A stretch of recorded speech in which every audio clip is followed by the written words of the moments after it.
안녕하세요. 어머님들 반갑습니다. 저희 안보라학원에서 예비고1 설명회를 진행하게 된 강사 고지연입니다.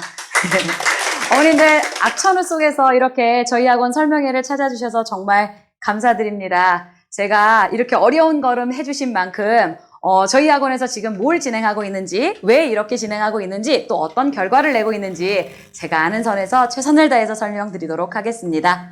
설명의 진행에 앞서 먼저 제 소개를 드리자면 저는 안보라학원에서 부원장직을 맡고 있고요. 실무로는 중3 고1 팀장을 맡고 있습니다. 안보라학원이 개원한 지 11년 차 되었는데요. 저도 안보라학원에서 11년째 같이 근무를 하고 있는 개원 멤버입니다.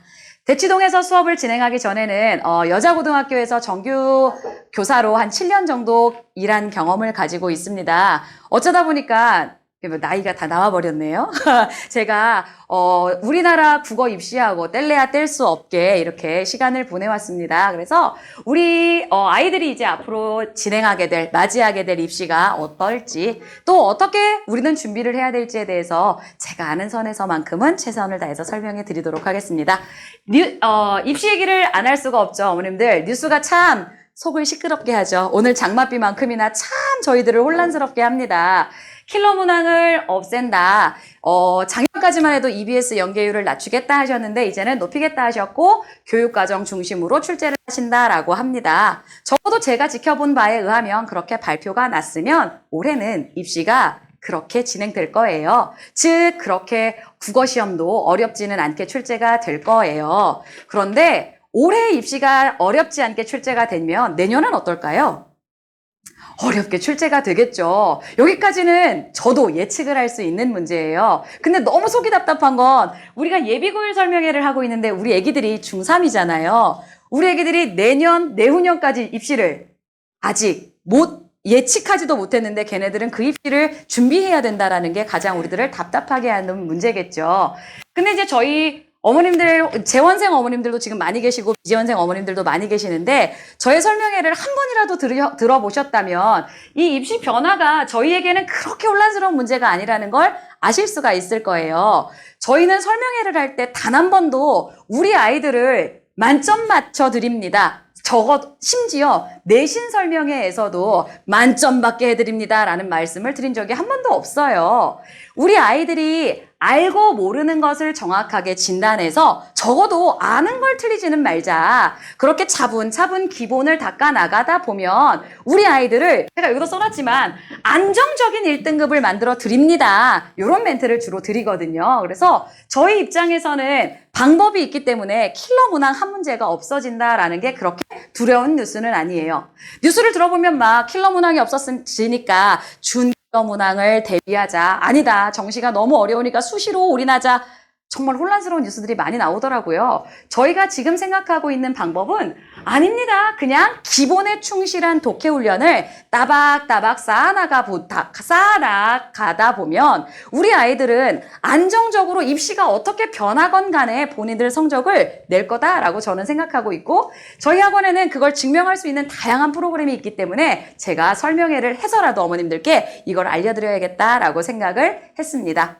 자, 저희가 우리 아이들이 이제 내년부터 맞이하게 될 고등 국어 시험이 캐릭터가 2개죠. 내신 시험, 수능 시험. 어머님들이 이 2개가 어떻게 다른지 다들 알고 계시죠? 수능 시험은 낯선 글을 영역별로 정확하게 빠른 시간 안에 읽고 출제자가 의도하는 문제의 정답을 맞춰내는 캐릭의 시험이다라고 보시면 돼요. 영역별로 낯선 글을 읽는 것, 즉 영역별로 독해법이 존재하고 그 독해법으로 전공을 찔러나가지 않으면 정답을 맞춰내기가 어려운 캐릭터의 시험이죠. 하지만 내신은 어떤가요? 내신은 시험 범위가 정해져 있고 학교마다 기출 유형이라는 것이 존재하죠. 그러다 보니까 정해진 범위의 시험을 깊게 심화 문제로 더 어렵게 출제하는 시험이다라고 보시면 됩니다. 어머님들도 이제 선배 어머님들한테 정말 많이 들으셨겠죠. 이 수능하고 내신 중에 누가 1등급 맞기가 더 어려운가요? 내신이죠. 더욱이 강남에서는. 왜냐하면 변별력을 만들어내야 되다 보니까 저도 이거 내신 준비하다가 아주 머리가 하얗게 셀 지경이에요. 시험 범위 안에서 더 어려운 문제를 내놔야 되잖아요. 그러다 보니까 누구도 대비할 수 없는 문제들이 나오고 아이들이 1등급을 맞는다 손치더라도 그 1등급을 계속 쭉 유지해 나가기는 정말로 어려운 시험이죠. 자, 둘 다 어려운 시험이에요. 근데 여기에서 우리가 독해라는 키워드를 잘 잡고 가셔야 되는 것은 강남에서 내신 문제 내는 거 보신 어머님들은 아시겠지만 교과서에 나와 있는 문제들만 나올까요? 교과서에 있는 문제들은 출제가 30%, 40%밖에 나오지 않아요. 그것을 더 확장해서 더 적용해서 더 수능형 문제다 해서 읽어낼 수 있는 독해력을 요구하는 문제들이 상당 부분 섞여 있고요. 또 내신만으로 아이들이 성적을 쫙 쌓았다 하더라도 수능 최저 컷 들어보셨죠? 대학에서는 강남에 있는 아이들, 지방에 있는 아이들 똑같이 1등급으로 취급할 수 있을까요? 완전 다른 아이들이기 때문에 얘네들에게 수능 최저컷을 제시해서 이 아이들의 기본적인 학력을 맞추려고 하기 때문에 이 수능 문제를, 수능 대비를, 수능 독해 대비를 우리는 해놔야지만 이 입시에서 중요한 고지를 선점할 수 있다라고 말씀드립니다. 자, 오늘은 제가 중3 아이들 이야기를 해야 돼서 그냥 뉴스만 여기다 땅땅땅 던져놨어요. 제가 작년 설명회, 재작년 설명회 할 때는 이게 제일 뉴스였거든요. 수능이 바뀌었죠. 원래 공통 과목이 있었고 공통 과목은 문학하고 비문학, 우리 중등부에서 비문학이라고 말하는 독서로 구성되어 있고요. 자, 선택 과목은 두 가지 중에 하나를 선택하는 거예요. 국어에서도 선택 과목이 있는 거 다들 알고 계셨나요? 저희 학부모님 전화하셔가지고 저희는 사탐 중에 무엇을 합니다. 이렇게 말씀하시던데. 자, 국어에서 화법과 작문 그리고 언어와 매체 둘 중에 하나만 선택을 해서 아이들이 시험을 보게 하는 거죠.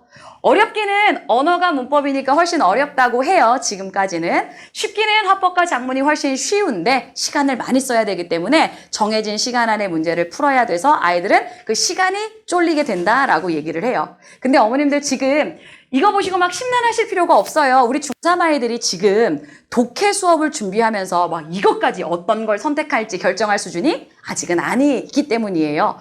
영역별로 다 읽는 방법을 공부해 놓고 본인이 진짜 선택해야 될 시즌이 됐을 때 무엇을 선택하는지 더 유리한지 판단해서 선택을 하면 되는 거죠. 자, 여기는 이제 입시에 관한 얘기를 말씀을 드렸고.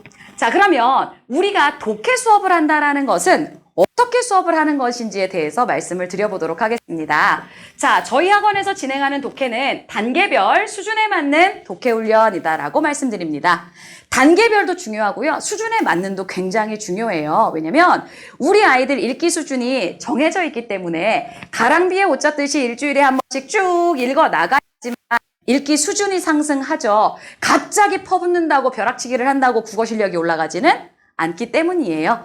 그래서 저희가 어떤 수업을 하고 있는지 일단 커리를 쫙 나열해 드렸어요. 근데 각각 학년에 대한 상세 설명은 어머님들 이제 동생들이 있을 수 있으니 궁금하시면 학원에다가 요청하시면 각각 학년 설명회를 보내드리고 오늘은 여기 중3 과정을 중점으로 설명드리도록 하겠습니다. 안보라 학원 커리는 초등부부터 시작을 해요. 5학년, 6학년 친구들 일단 다양하게 많이 읽어야겠죠. 본인들이 읽은 것을 5학년들은 본인들의 생각을 글로 쓰는 훈련을 주로 하고 6학년들은 남이 쓴 글을 객관적으로 분석해서 읽어내는 훈련을 중점적으로 합니다. 자, 중등 독해 과정은 중1부터 중2까지 학생들이 자, 내신 공부를 하는 게 아니에요. 내신 수업은 내신 4주, 5주만 딱 정해져서 수업을 하고 독해 훈련을 하는데 영역별로 문학, 소설, 시 같은 거겠죠. 비문학, 어휘, 문법, 독서로 진행을 하게 됩니다.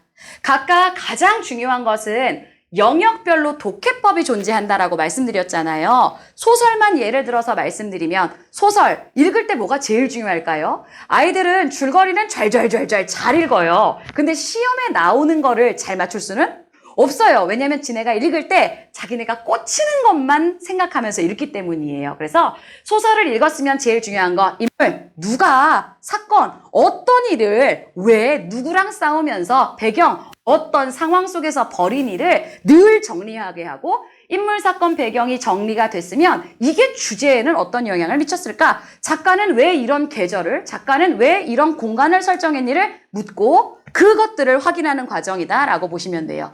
이때는 아이들이 핵심 정리된 것만 달달달달 외우면 독해력이 올라갈까요? 절대 그렇지 않아요. 그래서 저희 학원에서는 소설 전문 읽기를 시킵니다.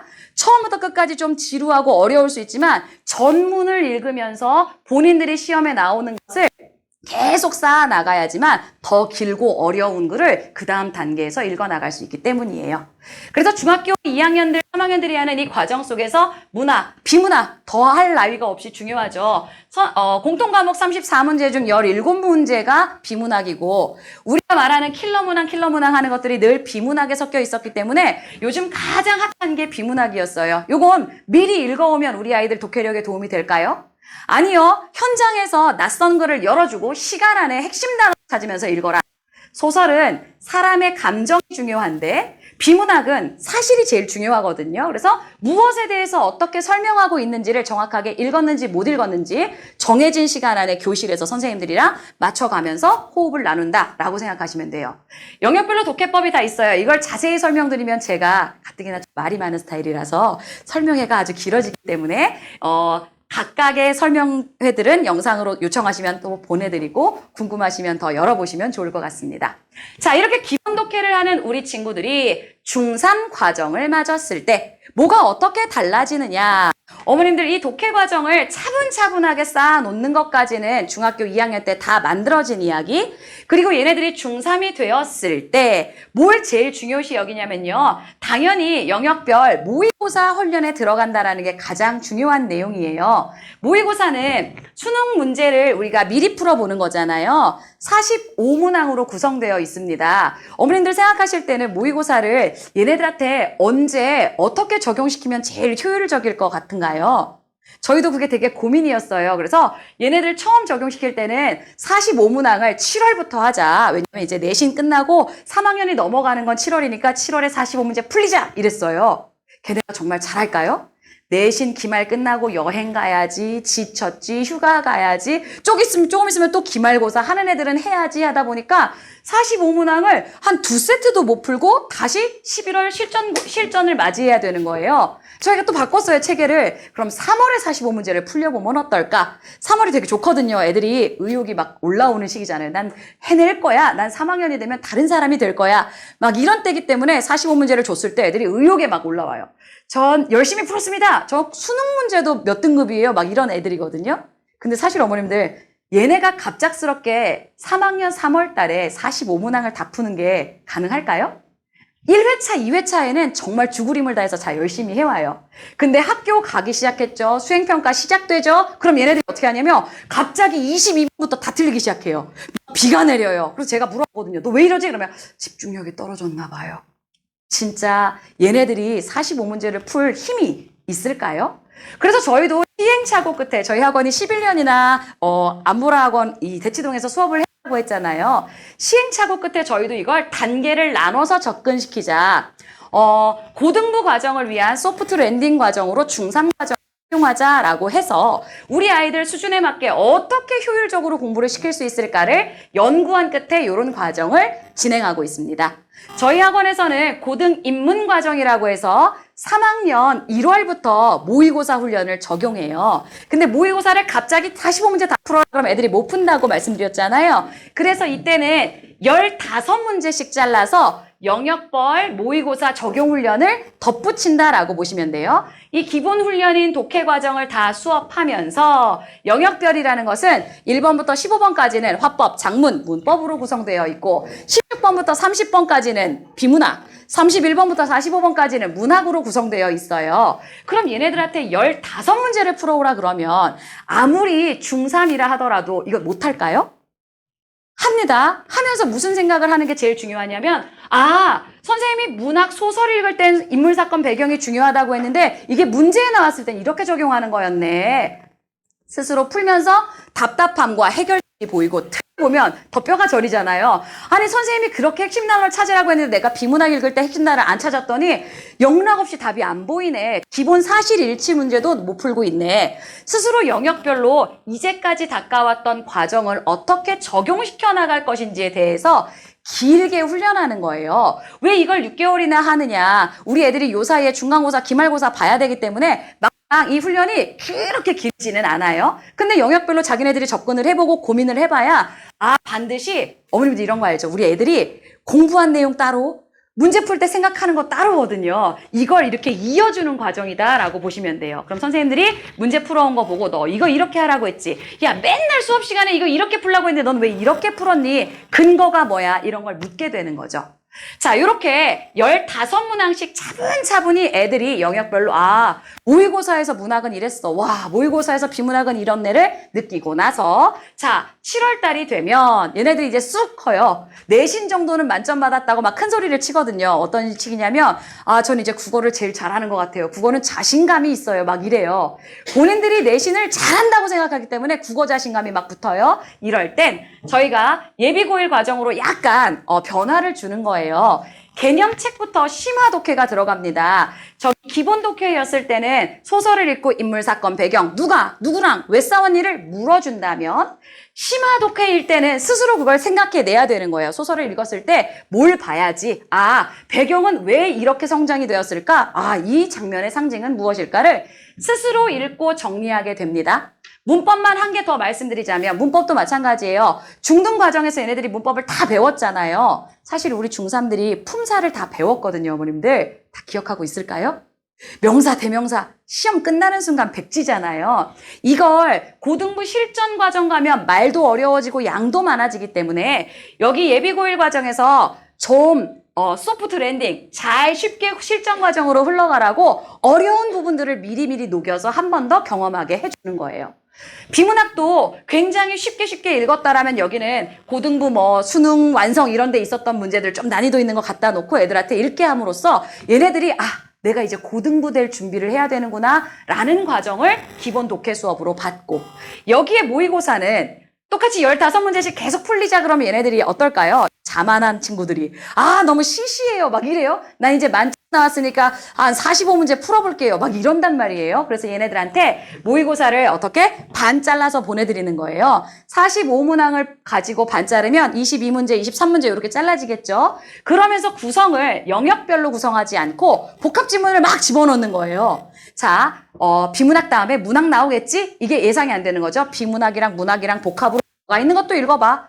고전이랑 현대랑 복합으로 들어가 있는 것도 읽어봐. 이렇게 진행함으로써 얘네들이 독해 지구력이 15문제 풀다가 23문제 푸는 것으로 지구력도 늘고 갑작스럽게 나오는 영역, 복합 영역에 대한 힘도 키워낼 수 있도록 연습을 시켜주는 과정이다라고 보시면 됩니다. 이게 끝나고 나면 내신 한 판 또 돌아야 되고 11월부터 3월까지는 이 동네 전부가 우리 중3들을 예비고일로 부르는 과정이 오는 거죠. 이때가 어머님들 가장 중요한 고등 수능 준비를 하기 위한 공부를 할 수 있는 막차다라고 생각하시면 돼요. 왜냐면 우리가 그냥 지금 입시가 너무 혼란하니까 내신으로 대학 가기로 결정했어 하는 친구들도 있고 아니야 난 내신은 죽어도 1등급을 못 맞을 것 같으니까 난 그냥 정시에 올인할 거야 이런 친구들도 있을 수 있어요. 근데 막상 고등학교 1학년이 됐어요. 3월 달에 애들이 다 내신 학원을 가요.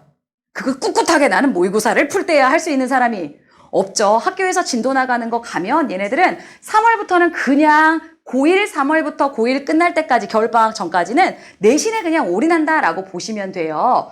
그 전에 수능에 대한 기본적인 수능 국어에 대한 기초를 마지막으로 닦아놓을 수 있는 과정이다 보시면 되는 겁니다. 자, 그래서 이때는 고등독해 과정이 들어갑니다. 고등독해라는 건 뭘까요? 여기 중등독해에서는 적어도 1년에서 6개월 정도 앞에 선행된 작품들을 가지고 우리가 읽기 훈련을 시켰다면 여기도 마찬가지죠.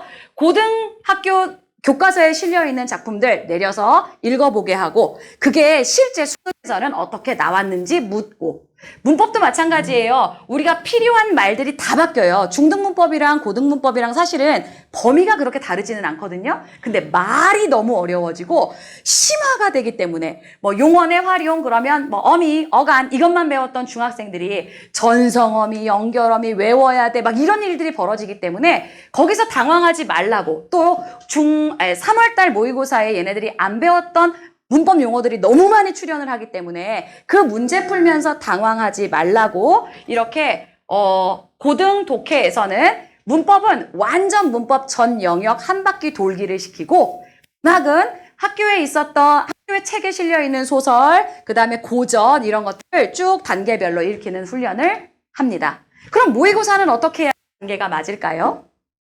그렇죠. 여기에서는 23문제, 25문제 이렇게 풀렸잖아요. 요걸 이제 전문항 풀기를 시키는 거죠. 45문항 풀기. 쉬울까요? 굉장히 어려워해요. 하지만 11월부터 우리 중3 애들은 거의 백수라고 볼 수 있기 때문에 몇 시간이 걸려도 너희들은 정답을 찾아가는 게 중요해 라고 주문하면 정말 제가 작년에 감동받은 여학생들은 매주 숙제를 4시간씩 해와요. 답이 안 보인대요. 보일 때까지 읽어라고 하기 때문에 그걸 읽고 막 4, 5시간씩 풀어와요. 근데 요게 쌓여요. 11월, 12월에는 제가 시간제라는 얘기도 안 해요.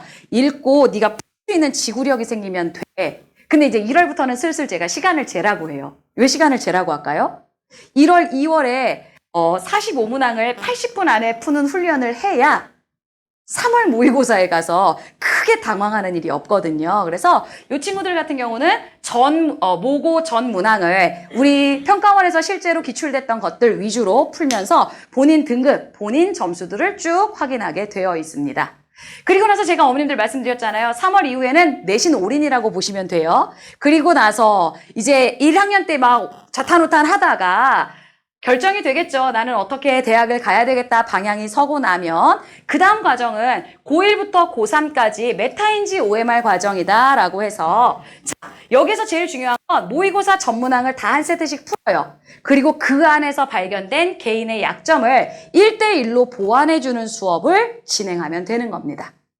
여기 고2, 고3 친구들이 막 계속 개념 수업을 이걸 반복해서 듣는다고 자기 등급이 올라갈까요? 그렇지 않기 때문에 본인들이 약한 영역을 계속 채워나가면서 모의고사로 훈련을 한다라고 보시면 됩니다. 자, 안보라 학원에서 진행하고 있는 저희 커리큘럼이 쭉 설명을 드렸는데 왜 이렇게 진행하는지에 대해서 잘 이해가 되셨을까요? 사실은 저희는 이게 수년간 연구하고 시행착오하고 다시 도전하고 했던 과정이라서 확신이 있어요, 어머님들. 만일 아이들의 결과가 달라진다면 이 과정도 달라질 거예요. 근데 결과가 매우 좋습니다. 그래서 저희 학원은 어디다가 광고를 하는 학원도 아니잖아요. 그런데 아이들이 본인들이 결과를 내고 동생들을 보내는 학원이기 때문에 저희들은 굳건하게 믿고 이 과정을 실행해 나가고 있는데 어머님들께서 너무 흔들리시는 거예요. 지금 이 시즌에. 왜냐면 저희 반 어머니 중1 때부터 쭉 다녔던 어머님 전화하셨더라고요. 지난주에. 아우 선생님 솔직하게 안보라 학원은 중등 학원인데 우리 여기 계속 다녀요? 이렇게 말씀하시는 거예요. 너무 솔직하셔가지고 아니 어머니 그럼 어떻게 하시려고요? 그랬더니 아니 친구들이 지금 저기 고등 전문 학원으로 다 간다고 해서 저희 너무 불안해요. 우리 애가 첫째라서 저 선생님 너무 불안해요. 이러시는 거예요. 제가 솔직하게 말씀드렸어요. 보내보세요. 어디 학원이 이렇게 있는데 거기 2개 다 등록해 놓으셨대요. 얼마나 부지런하신 어머님이신지. 그래서 보내보시라고 했어요. 아기를 보내보고 그 아이가 판단하면 되잖아요. 어머님들이 여기가 저기가 하면 걔네들이 나중에 엄청 원망해요. 여기에서 야 고등부 야 전문 선생님들이 하는 학원 가야 된다더라. 그래서 막 갔어요. 작년에 제가 경험한 거잖아요. 그러다 11월에 애들이 우르르 다시 돌아와요. 근데 이 극간이 생겼잖아요. 11월에 얘네들이 제 페이스대로 자기 등급을 낼 수가 있을까요? 그때 어머님들 오셔갖고 저를 붙들고 막 말씀하셔도 제가 아이들을 만들어 드릴 수가 없단 말이에요. 그래서 저는 애한테 선택하게 하세요. 일단 가서 대형 강의, 자료 좋은 거 다 들어보고 본인이 소화가 되는지 봐라라고 말씀드렸어요. 그래서 사실 저희도 여기에 설명회가 있는 시즌이 아닌데 오늘 설명회를 드리는 이유가 그건 거예요. 어머님들 되게 불안하실 테고 아니 뭐라고 솔직하게 말하기는 애매한데 여기서 뭐 하는지 알기는 알아야 선택을 하실 거잖아요. 그래서 저희는 확신 있게 진행하는 과정이기 때문에 요거를 설명드려야겠다라고 저희는 판단을 내린 겁니다. 솔직하게 말씀드리면 어머님들 여기서 진행하는 거 다른 학원에서도 다 하는 거잖아요. 몇 문제 자르고 이런 것만 다르지 독해는 누구나 어느 학원에서 다 하는 거예요. 그러면 제가 이렇게까지 자신 있게 말씀드릴 수 있는 건 바로 여기. 제가 필기도 아주 예쁘게 잘 해놨죠. 저희들은요, 우리 아이들 안정적으로 1등급 만드는 방법을 가지고 있습니다. 제가 이렇게 말씀드리면 어머님들이 막 믿으시지 않으실 거잖아요. 왜 뭐가 증명하고 있냐면 특허받은 안보라 학원의 학습법이 있습니다. 어머님들 여기 페이지를 제가 일부러 적어놨어요. 지금 앞에 놓인 자료 중에 11페이지를 한번 열어봐 주시면 놀라운 자료가 있습니다. 아니 상식적으로 특허청에서 학원에서 개발한 학습법에 대해서 특허를 쉽게 주셨을까요? 그럴 리 없죠. 저희도 이거 몇 번이나 특허 기준이 너무 까다로운 거예요. 그래서 카이스트 박사님들이랑 몇 년에 걸쳐서 이거 다시 증명해내고 증명하는 서류 만들고 다시 증명하는 자료 만들고 해서 받아낸 특허예요. 그 특허받은 학습법 이름이 메타인지 학습법이라는 거예요. 이 학습법에서 제일 중요한 건 거기 특허층에 나와 있는데 우리 아이들이 공부하는 과정을 들여다보고 그 과정을 컴퓨터로 진단해내는 과정이다라고 보시면 돼요. 이 과정이 의미가 있는 것은 수능 시험이 모두 객관식이라는 데 있죠. 어머님들 국어 공부해 보셨을 때 과거에 이 5개의 선지 중에서 5개가 다 헷갈려서 틀리는 문제가 있었나요? 그렇게 하면 이제 국어는 영 소질인 거예요. 국어는 항상 어때요? 누구나 똑같아요. 이 중에 절대 정답이 아닌 게 있단 말이에요. 맞죠? 그래서 이건 절대 정답이 아니야. 근데 항상 어떻죠? 요거 아니면 요게 답인데 늘 헷갈리던 2개를 가지고 고민하다가 마지막에 찍은 게 늘 오답이죠. 그래서 늘 어떻죠? 나 아는 건데 틀렸어. 이러잖아요. 애들도 똑같아요. 그리고 맨날 뭐라 그래? 고쳐서 틀렸어요. 저 답을 알고 있었는데 고쳐서 틀렸어요. 이런 말을 하거든요. 왜냐면 국어 시험이라는 문제 자체가 만들어질 때 그렇게 모호하게 만들어지는 거예요. 국어가 사람이 사는 정서에 관한 문제들이잖아요.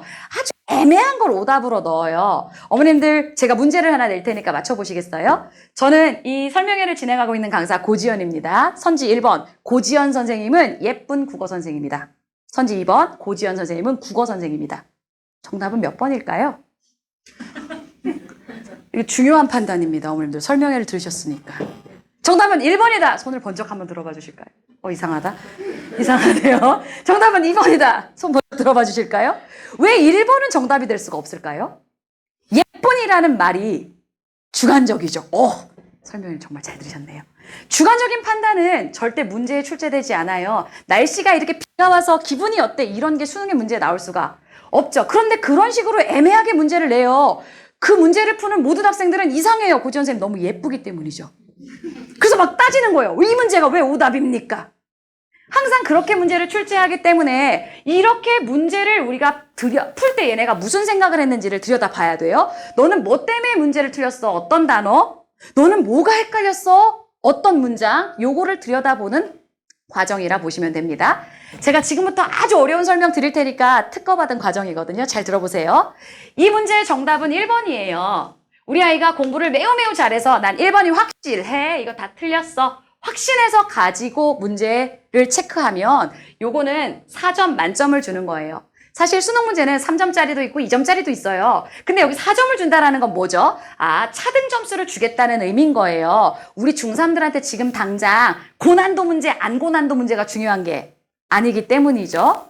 그러면 이 메타인지 학습법을 설명할 때 제일 중요한 건 확실하게 아는 문제 하나를 맞춰가 아니에요. 뭐냐면 니네가 문제를 풀 때 헷갈렸던 걸 체크하고 돌아보자가 포인트인 거예요. 자, 확실하게 답이 아닌 게 3개가 있어. 1번이 정답인 것 같은데 2번도 진짜 겁나 헷갈리네. 고지연 선생님 너무 예쁘네.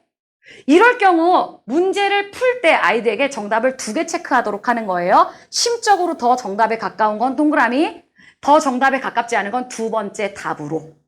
저희 그 플랫폼이 있어요. 매번 숙제를 거기다가 제출하게 되어 있거든요. 그래서 이 플랫폼에다가 1번 이렇게 2개 체크하면 확신 있는 답. 1번, 2번째 줄에 2번 체크하면 2번째 게 매력적 오답인 거예요. 이렇게 체크를 하는 친구들은 어떤 좋은 점이 있을까요? 자기가 문제를 풀 때 저도 그렇잖아요, 어머님들. 애들이 문제 풀 때 왜 실수했는지 알 수가 없어요. 심지어 본인들도 몰라요. 왜냐면 찍고 나면 머리가 하얘지기 때문이죠. 요렇게 문제를 풀게 하고 들여다봤더니 굉장히 의미 있는 결과들이 나오더란 얘기예요. 자, 요렇게 풀은 애는 굉장히 그래도 이 문제에 대해서는 잘 알고 있죠. 헷갈리는 게 있었지만 그래서 3점 주는 거예요. 그럼 어머님들 이게 지금 특허 가는 과정이라고 생각해 보세요. 그럼 누구한테는 2점을 줘야 합당할까요? 이거 확실하게 틀려. 근데 헷갈렸어. 1번하고 2번 중에 답이 있는데 난 2번이 답인 것 같네. 1번은 헷갈렸어. 이렇게 문제를 찍는 애가 있겠죠. 얘하고 지금 이 문제에 대해서 알고 있는 지식의 양이 굉장히 차이가 나나요? 똑같이 두 개 헷갈렸잖아요. 근데 최종 선택을 다르게 했을 뿐이지. 하지만 맞고 틀리는 계산으로 얘는 맞고 얘는 그대로 풀었으면 틀렸을 거잖아요. 그래서 이걸 차등 점수를 줌으로써 넌 이런 문제, 이렇게 체크하는 문제를 좀 더 들여다봐 하는 문제를 주는 거예요. 그런 인식을 주는 거예요. 이제 어머님, 얘네들은 똑똑한 애들이잖아요. 점수를 획득했으니까. 그럼 누구는 0점일까요? 연구를 해보시죠. 어떤 아이들도 있을까요? 어떤 케이스도 있을까요? 확신이 있으면 답을 하나만 골라, 모르겠고 헷갈리는 건 두 개를 골라와가 저희들이 숙제를 내는 기본이에요. 그럼 아이들은 어떤 케이스도 있을 수 있죠? 아, 알겠어. 이게 정답이지. 근데 이게 헷갈렸어. 이렇게 되는 애도 있겠죠. 이 문제를 얘는 이 문항, 이 영역에 대해서 아는 거예요? 완전히 모르는 거예요? 심지어 고민까지 했는데 정답에 아예 접근이 안 됐죠. 애석하지만 얘는 근데 성실하게 고민은 했어요, 안 했어요? 했어요. 그러니까 성실 점수를 줘서 0점인 거예요.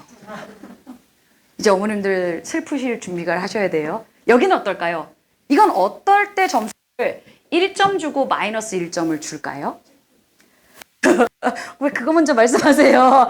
여기죠. 얘는 잘 보세요, 어머님. 여기 다시 입력이라는 말이 나와 있잖아요. 이건 어떨 때냐면 정답을 두 개 고르지 않았어. 확실히 들여다보지 않고 답을 하나만 냈단 말이에요.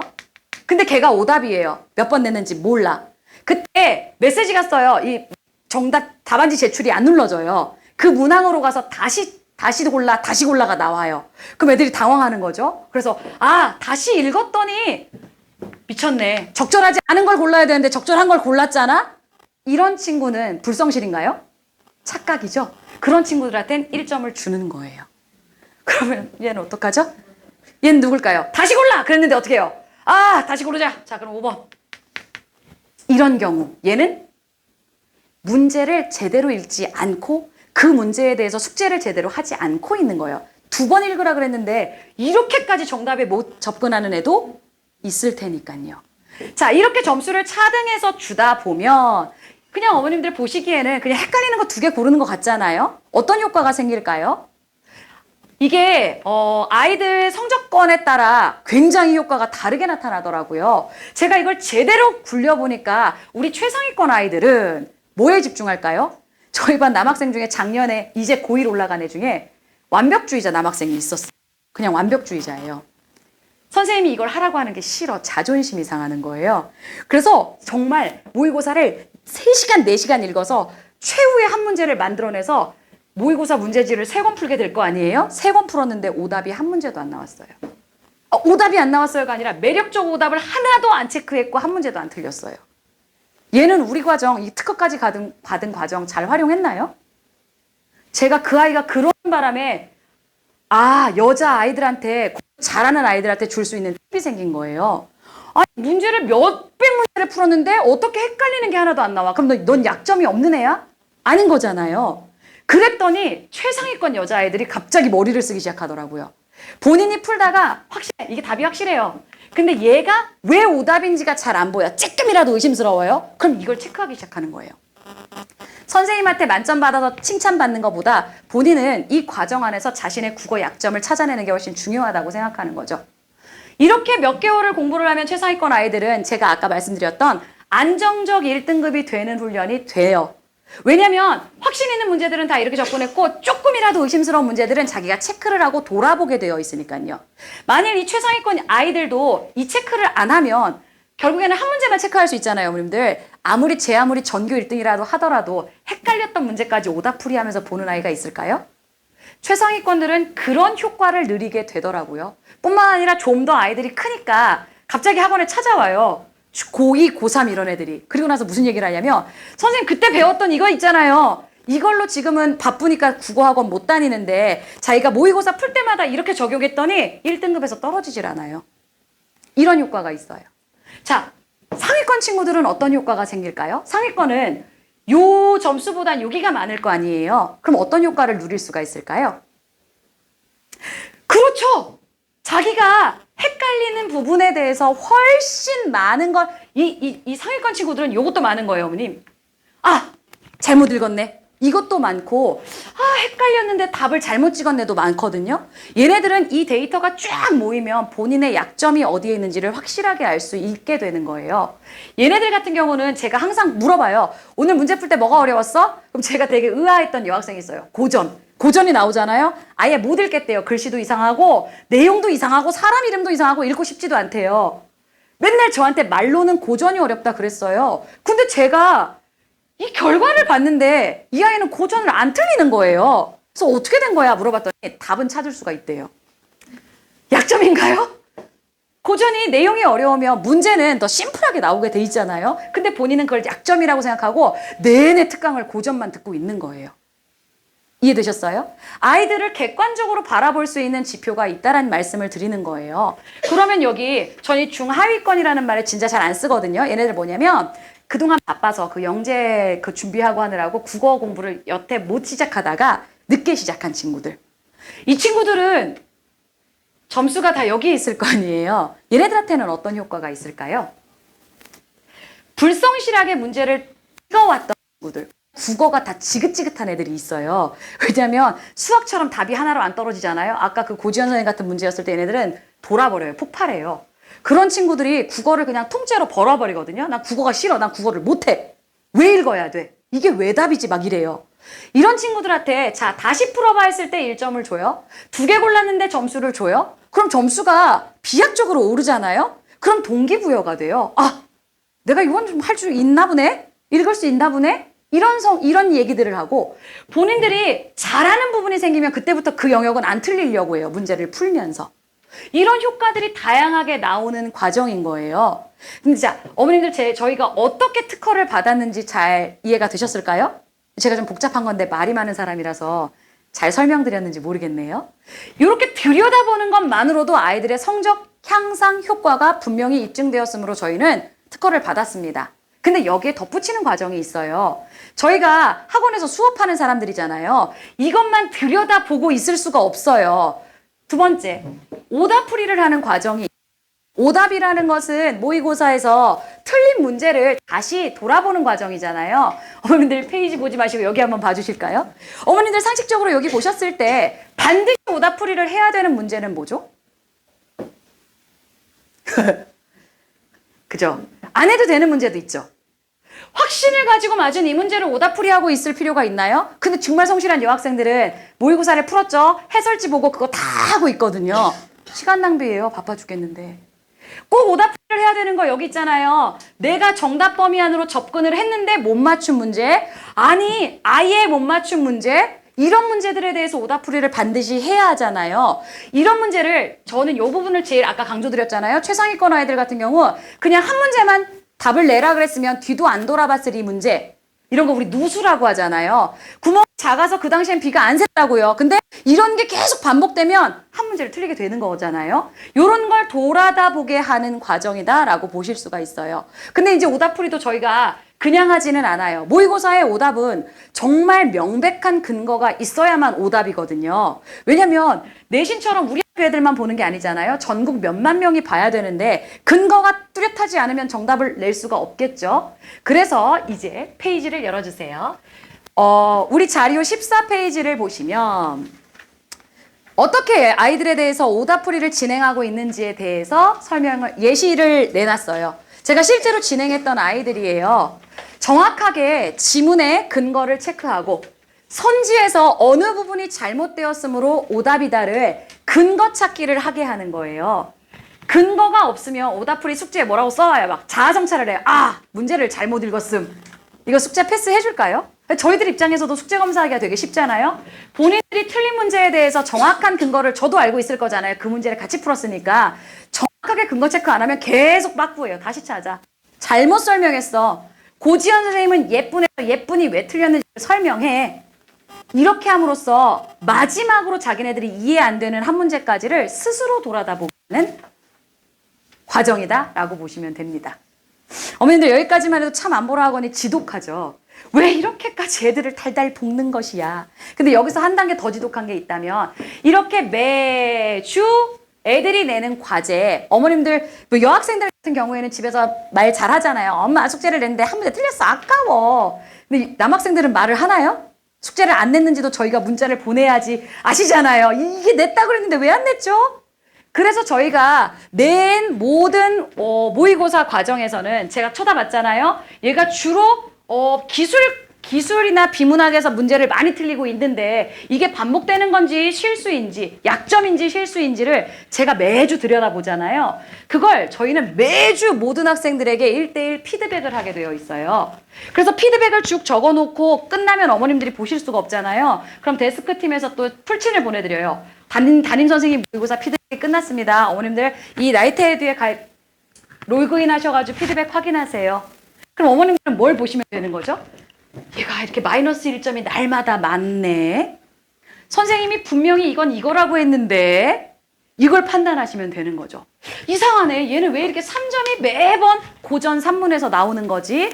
이걸 들여다보고 계시면 되는 거예요. 이 과정이 얼마나 신박한가 하면 맨날 선배 어머님들이 이런 말씀 하시잖아요. 언어 영역은 다시 태어나야 한다더라. 이런 말 들어보셨어요? 그냥 공부 열심히 한다고 해서 도저히 1등급이 안 나오거든요. 근데 이거 좀 보세요, 어머님들.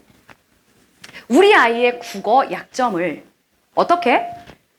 하나하나 문제 풀 때마다 자기가 돌이켜보게 해서 그걸 데이터베이스로 축적을 해서 이건 확실히 약점이다, 이건 실수였다를 분간해내는 시스템을 가지고 있다라는 말씀을 드리는 거예요.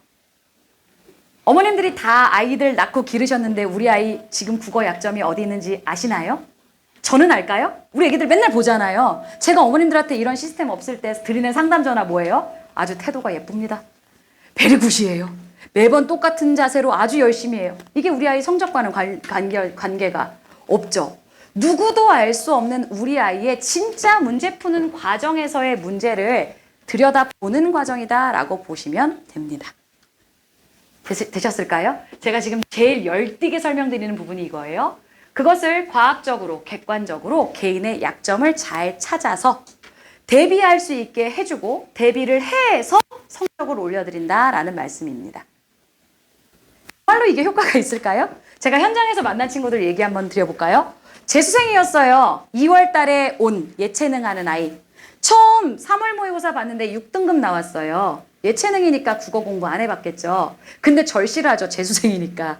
저희가 이런 설명 하면은 중3 얘네들은요, 이거 정말 엄청 열심히 할까요? 그냥 대충 해요. 세모도 안 하고 막 이래요. 근데 재수생이잖아요. 얘 9월 안에 뭐 결과를 내야 되잖아요. 매진했죠. 시키는 대로 했겠죠. 그리고 바로 6월 모의고사에서 몇 등급까지 나오면 특허까지 나올까요? 바로 2등급 나왔어요. 제가 지금 요즘 같은 시즌에 이렇게 과장 허위 광고를 할 수는 없답니다.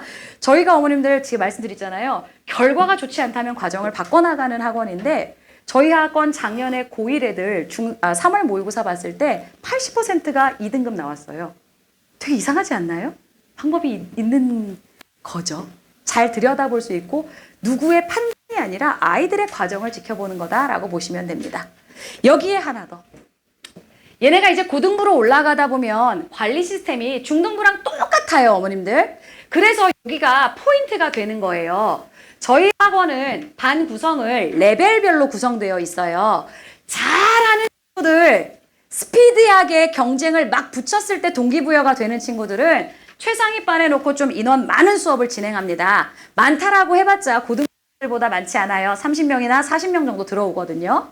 그리고 공부는 잘하더라도 나는 막 너무 경쟁적이고 막 선생님이 질문시키고 막 애들이 막 달려들고 이런 거 싫어하는 스타일 애들이 있어요. 이런 친구들은 뭐 10명에서 20명으로 구성되어 있는 상위반에 들어가서 그 템포에 맞게 즐겁게 공부하면 돼요. 국어 공부 시작한 지 얼마 안 됐어. 그러면 정규반에서 소수 인원 케어 받으면서 선생님하고 1대1로 이야기하고 케어 받으면서 수업 진행하면 됩니다. 여기다 왜 별표를 찍어드렸냐면요. 저희 학원도 운영을 하는 입장에서 이거 고등부 가면서 요쯤에 어머님들 레벨을 확 무너뜨리면 더 좋지 않을까요? 수익적인 면에선? 저요. 제가 아까 여자고등학교에서 7년 근무했다 그랬잖아요. 학생 주임이었거든요. 강당에 2,000명씩 놓고 전체 차렷 하던 사람이에요. 애들 200명 놓고 수업 못 할까요? 할 수 있어요. 근데 왜 이거 진행 그렇게 안 할까요? 아이들이 여기 보세요. 중3이잖아요. 중3 6월하고 중3 7월하고 중3 11월하고 우리 아이들 막 쑥쑥 성장하죠. 저희는 그렇게 생각하지 않는 거예요. 우리 애들 지켜보면 15문제 풀 때랑 23문제 풀 때랑 반드시 한 번씩 꼬꾸라진다고요. 여기서 45문제 풀라 그러면 한 번씩 뭐랄까 사춘기가 다시 온다고요. 얘네들을 소수로 놓고 케어하지 않고 제가 정확하게 들여다보지 않고 수업을 하면 절대로 성적이 안 올라요. 저희들은 수업하는 기본 모터가 학생들에게 시간 대비 효율로 확실한 성적 결과를 주자 이거든요. 그래서 이 레벨별 인원수조차도 손대지 않고 그대로 중등부 과정으로 진행을 똑같은 방식으로 한다라는 것을 강조드립니다. 자, 여기는 중등부랑 고등부랑 똑같아요. 테스트. 입학 테스트 보셔서 그 성적에 따라 일단 처음 반 배정은 받으셔야지 되고 그 다음에는 성취도 평가 2달에 한 번씩 보는 테스트예요. 거기에 따라 레벨별 이동해 가시면 됩니다. 선생님이랑 맞는 데 찾아가도 되고 분위기 맞는 데 찾아가도 되고 또 복습 테스트 이거 일주일에 한 번씩 애들 공부했나 안 했나 보는 테스트죠. 기본 테스트 봅니다. 온라인 강의 이것도 저희가 또 자랑을 한참 드려야 돼요. 온라인 강의 우리 아이들 많이 들어봤잖아요. 온라인 베테랑들이잖아요. 정말 수업 들으면 집중해서 열심히 잘 들을 수 있을까요? 심지어 어머님들 여기 개념은 들을만해요. 소설 내용이니까. 근데 모의고사 이거 25문항, 45문항을 애들이 정말 다 들을 수 있을까요? 그래서 저희 학원은 온라인 수업은 완전히 온라인 전용으로만 찍어요. 현장 수업을 송출하는 일은 없어요. 모의고사 문제도 정말 어렵게 영상 찍어요. 잘 들어보세요. 온라인으로 수업 듣는 친구들이 굉장히 많아요. 지금 제일 멀게는 미국에서 듣고 있는 친구도 있어요. 걔네가 모의고사 영상을 볼 때 뭐가 궁금할까요? 지문 내용이 이해가 안 될까요? 본인이 이해될 때까지 읽어야죠. 정답은 알겠다고. 알겠어. 1번이 정답인 건 알겠어. 근데 내가 2번이 헷갈렸잖아. 이게 왜 오답인지를 설명해라고. 그러면 찍는 입장에서는 어떻게 찍어야 될까요? 어머님들 모의고사 45문항인데요. 선지가 5개씩 달려 있어요. 5개 선지를 해설지에도 왜 얘는 오답인지 왜 얘는 오답인지가 근거가 안 나오거든요. 그걸 선생님들이 일일이 분석해서 5개 선지에 대해서 저희는 모두 설명을 해요. 애들이 점프 하면서 보더라도 자기가 틀린 건 이해가 돼야 될 거 아니에요? 저희는 온라인 수업도 그렇게 진행을 합니다. 장인정신이라고 할 수 있죠. 자, 그 다음에 학생기록 시스템이 있습니다. 요거 아이들의 관리적인 문제라고 보시면 되는데요. 우리 아이가 수업에 들어오면 제가 우리 아이의 특장점에 대해서 쫙 기록을 해요. 여기 피드백 있는 거 그대로 붙이는 게 아니라 피드백은 피드백대로 누적이 되고 그래서 이 아이는 발전하고 있다. 그래서 이 아이는 지금 뭘 극복하고 있다. 난 얘랑 뭐를 하고 있는 중이다. 기록을 해놔요. 그러면 성취도 평가 봐서 반 이동을 할 수 있잖아요. 이동되어서 간 반 선생님들께서 이 아이에 대해서 다시 처음부터 검색할 필요가 없는 거죠. 처음부터 탐색할 필요가 없어요. 아, 얘는 그전 선생님이랑 뭘 하다 왔구나. 얘는 지금 어떻구나. 이걸 이어받아서 공유할 수 있고 데스크 선생님들도 이 기록을 쫙 보시면서 어머님들 갑자기 학원에 전화했는데 헷갈리신다는 거예요. 아니 데스크 선생님이 어떻게 우리의 상태를 이렇게 잘 알지? 지난주에 제시 걸린 것까지 어떻게 아시지? 저희가 여기다 다 기록을 해놓기 때문에 기록이 되고 기록이 공유가 되다 보니까 학원이 그렇잖아요. 개인 혼자서 수업을 하다 보니까 강사가 어느 날 사라지면 아이에 대한 기록, 히스토리도 다 없어져 버리잖아요. 그걸 방지하기 위해서 우리가 같이 들여다보는 과정으로 기록을 하고 공유를 한다라는 점입니다. 자, 마지막 이게 저희가 드리는 가장 이제 무시무시한 부분인데요. 어머니들 안보라 학원 진짜 대단하죠. 저기서부터 여기까지 제가 숨도 안 쉬고 막 얘기했잖아요. 학원 강사들이 초하드코어 코스라고 말해요. 이걸 다 소화하려면 너무 힘들잖아요. 근데 마지막 코스가 이거예요. 넘지 못할 산, 만족도 조사. 수업 만족도를 저희는 어떤 시즌별로 진행을 하거든요. 근데 학부모님하고 학생들에게 모두 진행을 합니다. 학부모님들께서 수업 만족도에 대해서 가장 날카롭게 표현해 주실 수 있을 때가 언제일까요? 내신 수업 후. 그래서 어머님들 혹시 이거 재원생 어머님들은 문자 받아보셨죠? 문자 진짜 이상한 거 가죠? 정서가 없는 문자. 선생님 유지를 원하시면 1번, 교체를 원하시면 2번을 눌러주세요. 이게 만족도 조사예요. 어머님들 제발 1번을 눌러주셔야지 됩니다. 이 만족도가 90% 이상 나오지 않으면 수업 교체에 안건이 될 수가 있어요. 그럼 학생들은 어떨까요? 거꾸로. 어떨 때 얘네들은 제일 날카롭게 내 수업에 대해서 평가를 할까요? 제일 얘네가 기분 나빠 있을 때. 성취도 평가 보는 날이죠.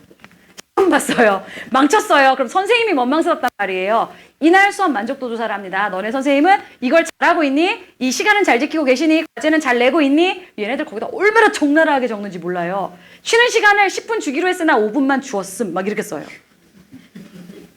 그래서 이 만족도도 역시 불만족이 많이 나오는 클래스에 대해서는 저희가 다시 회의를 해서 선생님 교체를 논의하게 되어 있습니다. 어머님들 어떠신가요? 제가 오늘 저희 중3 아이들을 어떻게 보고 어떻게 관리하고 왜 이렇게 하는지에 대해서 설명을 드렸거든요. 포인트는 딱 한 가지예요. 단계별로 수준에 맞는 읽기를 진행시켜야 됩니다. 국어 공부는 갑자기 벼락 치듯이 될 리가 없다고 말씀드렸잖아요. 더욱이 모의고사 고등부 과정으로 진행되면서 우리들에게 가장 중요한 건 어디가 약하고 어디가 강한지를 알고 가는 거예요. 그래야 남는 시간에 그 약점을 보완하는 특강을 드러나갈 수 있잖아요. 근데 대부분의 국어학원은 되게 뭉뚱그려져 있어요. 비문학을 못합니다. 그러니까 비문학 뭐요? 이걸 낼 수 있는 체제를 가지고 있고 어머님도 모르는 애, 저도 모르는 애, 점쟁이도 모르는 우리 아이의 약점을 정확하게 찾아드리고 대비해드린다는 점이 제가 드릴 수 있는 안보라 학원의 가장 특별한 점이라고 볼 수 있습니다. 자, 제가 이제까지 진행한 이야기를 무려 50분 동안 숨도 안 쉬고 말씀을 드렸네요. 자, 이제 우리 선생님들 소개 한번 드릴게요. 우리 예비고1 들어가는 선생님들 얼굴 보시고 어떤 캐릭터로 수업한다고 소개하는지 들어보시고 그 뒤에 이어질 우리 아이 수업과 매칭을 해보시면 좋을 것 같습니다. 선생님들 앞으로 나와주세요. 제가 먼저 소개를 드리도록 하겠습니다. 오늘 선생님들이 다 자리에 오지 못하셨고요. 오영미 선생님하고 김영수 선생님은 지금 수업 중이라 인사를 못 드리고 시간표에만 존재하니까 잘 챙겨주세요. 다시 한번 인사드리겠습니다. 안녕하세요. 안보라 학원에서 인기를 담당하고 있는 강사 고지연입니다. 어머님들, 저의 인기의 비결은 무엇일까요? 미모라고 저는 생각하고 있습니다. 이제쯤은 좀 제가 11년 동안 이 이야기를 했더니 어머님들께서 학원에 전화를 해서 이렇게 저를 찾으시더라고요. 그 자기 입으로 자기 이쁘다고 하는 그 선생님 반으로 배정해 주세요. 저는 이게 막 먹히는 전략이라고 생각합니다. 사실대로 말씀드리면 저는 저의 수업의 가장 큰 특징을 엄격함이라고 생각합니다. 저희 반 친구들은 힘들다고 합니다. 때로는 너무 버겁다고 하기도 하고요. 근데 제가 성격상 아이들을 가만두진 않거든요. 여기 제가 지금 이렇게 어머님들 앞에서 당당하게 한다고 말씀드린 것들이 있잖아요. 이걸 안 하고 지나가진 않아요. 그래서 부족한 친구들은 불러서 더 클리닉으로 메꿔내기도 하고 남는 친구들은 더 많은 걸 주기도 하고 힘들지만 그 안에서 아이들은 본인들이 성적이 향상되는 성장의 쾌감을 느끼게 되고 그게 곧 인기로 이어지는 게 아닌가 싶습니다. 맡겨주시면 성적으로 증명해드리겠습니다. 감사합니다. 네, 안녕하세요. 저는 2학년 팀장을 맡고 있는 떨려가지고 제가 2학년 팀장을 맡고 있는 박은정입니다. 네, 감사합니다.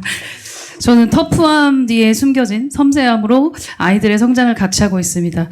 실력 향상은 당연한 거고요. 학원에 왔으니까요. 그리고 저는 아이들과 신뢰, 약속을 굉장히 중시합니다. 그래서 우리가 지켜야 될 것들에 대해서 약속을 지키지 않으면 굉장히 집착합니다.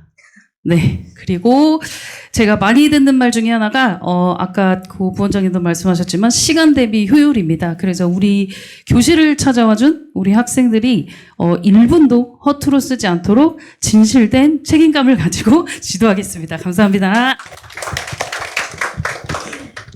안녕하세요. 안보라학원 최연소 팀장인 황민경입니다. 이것도 놀라운데요. 학창 시절엔 전교 1등도 해봤고 스카이 출신으로 보이는 것과 다르게 꽤나 독한 면도 있고 공부도 열심히 해봤습니다. 그래서 저는 공부 잘하는 방법을 알고 있습니다. 그리고 기준도 좀 높은 편입니다. 우리 아이들이 저의 이런 기준을 통과하면서 스스로 공부 잘하는 학생이 될 수 있도록 만들어 보겠습니다. 감사합니다. 안녕하세요. 안보라 국어학원의 유보선 강사입니다. 저는 그 학생들을 바라보는 관심과 안목으로 학생들을 가르치고 있다라고 말할 수 있을 것 같은데요. 그 학생들의 능력을 정확하게 파악하고 빠르게 이끌어 올리는 걸 목표로 삼고 있고요. 그 예로 저는 제 반 친구들이 상위 반으로 자주 이동을 하고 최상위 반으로 가는 경우도 상당히 많습니다. 그래서 이런 부분들이 검증되는 부분이 아닌가 싶고요. 어머님들도 사실 저희도 궁금하시겠지만 학생들의 변화가 가장 궁금하시잖아요. 그런 변화를 가장 이끌어 줄 수 있지 않을까라고 생각합니다. 감사합니다. 네, 안녕하세요. 저는 강함과 부드러움을 겸비한 단단한 강사 강경민이라고 합니다. 먼저 고백드릴 게 하나 있는데, 네, 저는 인생이 약간 국어였습니다. 무슨 말이냐면 학부도 그렇고 대학원도 그렇고 국어 교육 전공했고요.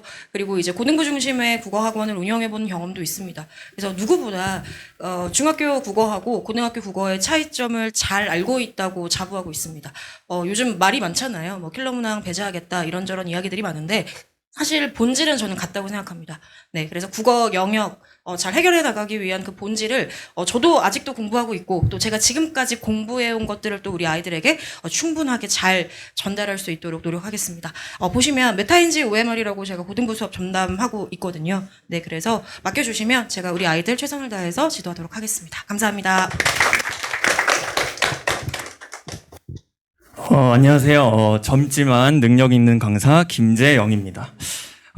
젊은 건 알겠는데 왜 능력이 있냐라고 물으신다면 딱 두 가지를 말씀드리고 싶은데요. 첫 번째는 저 또한 대치 키즈입니다. 저도 여기서 대청중학교 경기고등학교 졸업하고 대학교에 진학하였는데요. 그 당시 무수히 많은 학원들을 다니면서 느낀 건 잘 가르치는 강사들은 정말 많지만 아이가 잘해낼 수 있게 만드는 강사는 정말 많이 없다고 느꼈습니다. 그래서 하나하나 너 이거 왜 틀렸니? 이거 어떻게 하면 고칠 수 있을까? 그런 해결 방안들을 매 시간 주는 성향을 가지고 있습니다. 두 번째는 현재 제가 대치동 고등 국어를 가르치고 있다는 점인데요. 그렇다 보니 이 예비고일 과정에서 어떻게 하면 대치동 고등 국어에서 승산이 있는지, 고난도 지문이나 고난도 선지가 나왔을 때 어떻게 분석적으로 해결할 수 있는지 등의 자신이 있습니다. 그래서 예비고일 과정 동안 애들이 국어가 자기 것이 될 수 있도록 노력해 보겠습니다. 감사합니다.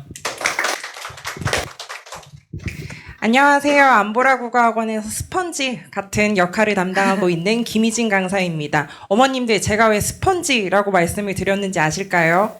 스펀지처럼 아이들의 지식을 쏙쏙 흡수시켜주기 때문에 스펀지 같은 강사라고 말씀을 드렸습니다. 친절하고 꼼꼼하게 정성을 다해서 아이들에게 항상 정성을 다할 것을 약속드리겠습니다. 감사합니다. 저희들이 준비한 설명회 과정은 여기까지고요. 어머님들 입학 테스트 신청이 나는 저희 드린 유인물 맨 마지막 페이지에 나와 있으니까 신청하시고, 오늘은 혼잡해서 뭐 상담 같은 것은 잘 안 될 수 있으니 상담 요청해 주시면 저희가 시간에 따라 다시 상담 드리도록 하겠습니다. 늦은 시간 이 악천후에 여기까지 와주셔서 정말 감사합니다.